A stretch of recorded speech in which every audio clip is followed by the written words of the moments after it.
નમસ્કાર દર્શક મિત્રો, મિરર ઓફ ધ વર્લ્ડ ન્યૂઝમાં આપ સૌનું હાર્દિક સ્વાગત છે। વડોદરા શહેરના સમા અભિલાષા કેનાલ રોડ ઉપર તૈયાર બ્રિજની તકલાદી કામગીરી ડિઝાઇન અને બ્રિજ જનતા માટે ખુલ્લો ન કરાતા સ્થાનિક આગેવાનોએ સવાલો ઉઠાવ્યા। સ્માર્ટ સિટી શહેરમાં વડોદરા મહાનગરપાલિકા સ્માર્ટ અધિકારીઓનું સ્માર્ટ બુદ્ધિ પ્રદર્શન સામે આવ્યું છે। શહેરના અભિલાષા સમા કેનાલ રોડ પાસે ફ્લાય ઓવર બ્રિજ તૈયાર કરવામાં આવ્યો છે અને બ્રિજની 90% કામગીરી 2 મહિના અગાઉ જ થઈ ગઈ છે।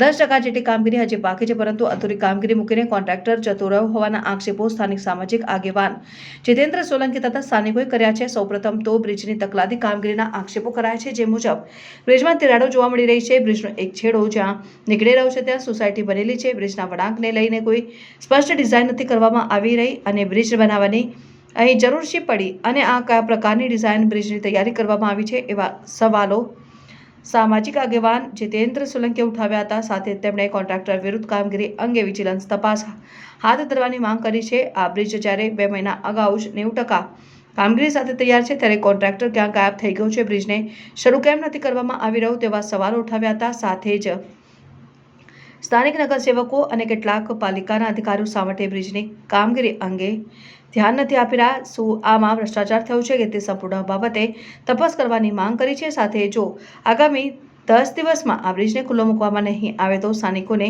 સાથે રાખીને આ બ્રિજ જાહેર જનતા માટે ખુલ્લું કરી દેવામાં આવશે, કારણ કે છેલ્લા 2 મહિનાથી લોકો પરેશાન થઈ રહ્યા હોવાનું જણાવ્યું। આ સમા અભિલાષા રોડ કહેવાય। સમા અભિલાષા કેનાલ રોડ પૃથ્વી સર્કલની બાજુમાં આ નવીન બ્રિજ બનેલો છે। છેલ્લા 2 વર્ષથી એનું કામ ચાલુ છે। હાલ આ કામ ગોકુળ ગતિએ ચાલી રહ્યું છે અને બ્રિજ બની ગયો છે, ખાલી 10% જ કામ બાકી છે। તો એ કયા કારણસર 1.5 મહિનાથી કામ રોકી અને કોન્ટ્રાક્ટર બંધ કરીને ભાગી ગયો છે। અહીંયા ગાડી બધા બેરિકેડમાં દીધા। સવારે અહીંયા ગાડી 2 થી 3 હજાર પબ્લિક રહી છે। સવારે અવર જવરમાં નોકરીએ જતા હોય, સ્કૂલે જતા હોય, ટ્યુશન ક્લાસીસે જતા હોય, એ જનતા હેરાન પરેશાન થઈ ગઈ છે વિસ્તારની। એટલે લોકોની માંગણીના લીધે આપણા મીડિયાના માધ્યમથી આ ઊંઘતું તંત્ર કોર્પોરેશન અને 4 કોર્પોરેટરને સમજાવું છું કે આ બ્રિજ જલ્દી ચાલુ કરી દો, નહીંતર જનતાને સાથે રાખી અને આ બ્રિજ અમે ખોલી અને ઉદ્ઘાટન કરી દઈશું। ના હોય તો અમે અમારા ખર્ચે ડામરનો રોડ નાખી અને અમે જાતે ચાલુ કરી દઈએ। એટલે હવે ઊંઘમાંથી જાગો ને 4 કોર્પોરેટર જે વિસ્તારના છે એમણે બી અહીંયા આવીને જોવાની જરૂર છે કે આ 1.5 મહિનાથી પબ્લિક હેરાન પરેશાન થઈ ગઈ, તો એમની બી વેદનાને શાંતિ આપો ને એમને સોલ્યુશન લાવો આ જગ્યાનું। એટલે આનું જો 10 દિવસમાં કામ નહીં પૂર્ણ થાય તો અમે આ રોડ ખુલ્લો મૂકી દઈશું અને કોન્ટ્રાક્ટરને કોર્પોરેશન દ્વારા જે આ ખરાબ કામગીરી થઈ રહેલી છે, અંદર તિરાડો બી પડી ગઈ છે બ્રિજમાં, એટલે કોન્ટ્રાક્ટરને બોલાય અને નિરીક્ષણ કરવું જોઈએ અને કોન્ટ્રાક્ટરને દંડ ફટકારવો જોઈએ। અરે ભાઈ 8 મહિના બાકી રહ્યા છે, સિક્કિમ જઈને શું ધડાકા કરશે? ફરીવાર એમને ટિકિટ નહીં મળે તો શું કામનું? એટલે મારા ખ્યાલથી તો આ ઊંઘતી કોર્પોરેશનને મારે જણાવવું છે કે હાલના જે એન્જિનિયરો છે, જે ઉચ્ચ કક્ષાના અધિકારીઓ છે, એમને સિક્કિમ મોકલો, કારણ કે એ કોર્પોરેટર તો આજે ને કાલે બદલાઈ જવા, પણ અધિકારીઓ તો એવા ને એવા જ હતા। એમને ટ્રેનિંગની જરૂર છે કે કેવી રીતના ગટર મૂકવી જોઈએ। વડોદરા શહેરમાં તમે જઈ જશો ને તો રોડની વચ્ચે વરસાદી ગટર હોય, એટલે ગધેડાઓ સાઈડ પર હોવી જોઈએ ગટરો, અને સાઈડ પરથી પાણી જાય, વચ્ચે ના જાય। એટલે મારે તો કોર્પોરેશનના અધિકારી કે આવા ગતુકડા બંધ કરો અને અધિકારીઓને બહાર મોકલો અને કઈ જવાની જરૂર નહીં। સુરત અને અમદાવાદ જઈને આવશે ને તો એમના બહુ બુદ્ધિ આવી જશે કે ગટરો કઈ હોવી જોઈએ, બ્રિજ કેવા બનાવવો જોઈએ। આ બ્રિજ બનાવ્યો છે, હવે અહીંયાથી સીધું જશે તો અમે પેલી વૃંદાનો ગેટ આવે છે, તો તમે તો અહીંયા વૃંદાલય પાસે એક્સિડન્ટો થશે। ખરી રીતના 2 બાજુ અડધો બનાવો તો સીધો ચોકડી 4 રસ્તા ભેગા થાય।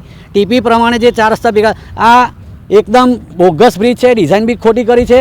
આ કોન્ટ્રાક્ટરને ફાયદો કરવા કર્યું કે કોને કર્યું ખબર નહીં, પણ પેલા 4 કોર્પોરેટરો ચૂંટાયેલા હતા એમને બી ના દેખાયું। કોઈ નાનો છોકરો એને બી ખબર પડે કે આ રોડ, આ બ્રિજ ખોટો બન્યો છે, આ તો સીધો જશે તો ટર્ન મારો ને એમાં એક્સિડન્ટો ઘણા થવાના છે। એટલે મારે કોર્પોરેશને રજૂઆત કરું છું કે હજુ બી ડિઝાઇનમાં સુધારો થતો હોય તો એ સુધારો કરી અને સીધો 4 રસ્તાથી ભેગો થાય એ રીતની ડિઝાઇન કરવી જોઈએ। આ અભિલાષાથી લઈ અને કેનાલવાળો રોડ કહેવાય છે, અને આ રોડ આ બ્રિજ જે બનાવ્યો છે એ ટ્રાફિકનું ભારણ ઓછું થાય એટલા માટે બનાવ્યો છે। છેલ્લા 2 મહિનાથી બનીને તૈયાર થઈ ગયો છે। બનીને તૈયાર થઈ ગયો છે તો હજી સુધી કોઈ પણ અધિકારી છેલ્લા 2 મહિનાથી જોવા નથી આવતો અને આ બંધ હાલતમાં પડી રહ્યું છે। હજી તો આ બ્રિજ બન્યો નથી, ત્યાં બ્રિજની અંદર આપ જોશો તો એટલી બધી હલકી ગુણવત્તાનું વપરાશ થયેલો એવું લાગે છે કે આખા બ્રિજની અંદર તિરાડો પડી ગઈ છે। મને એવું લાગે છે કે સત્તાધારી પાર્ટીના કોર્પોરેટરો, શાસનના મ્યુનિસિપલના જે અધિકારીઓ છે, કોર્પોરેશનના અધિકારીઓ, એ બધાની મિલીભગતથી જ આ બ્રિજનું નિર્માણ થયું હોય એવું લાગે છે. અને બ્રિજના નિર્માણની જોડે જોડે આપણે આ બ્રિજની ડિઝાઇન જોશો તો હું સામેની તરફ તમે કેમેરો કરશો જોશો કે રસ્તો કઈ બાજુથી આવે છે, ક્યાં જઈ રહ્યો છે, બ્રિજ કઈ બાજુ બની રહ્યો છે. આ બ્રિજની જે સીધો જાય છે તો સામે તો સોસાયટી આવી જાય છે. તો હવે ઉતરતી વખતે જ આ ઢાળમાં વળાંક લેવાનું ને આ બધું કરવાનું, આ કયા અનપઢ અધિકારીઓએ આ ડિઝાઇન તૈયાર કરી છે એ જ ખબર નથી પડતી. અને આ એક ભ્રષ્ટાચારનો નમૂનો છે. સ્માર્ટ સિટીની વાત કરે છે પણ સ્માર્ટ સિટી નહીં, આ તો ભ્રષ્ટાચારની સિટી બનાવી હોય એવું લાગી રહ્યું છે. આ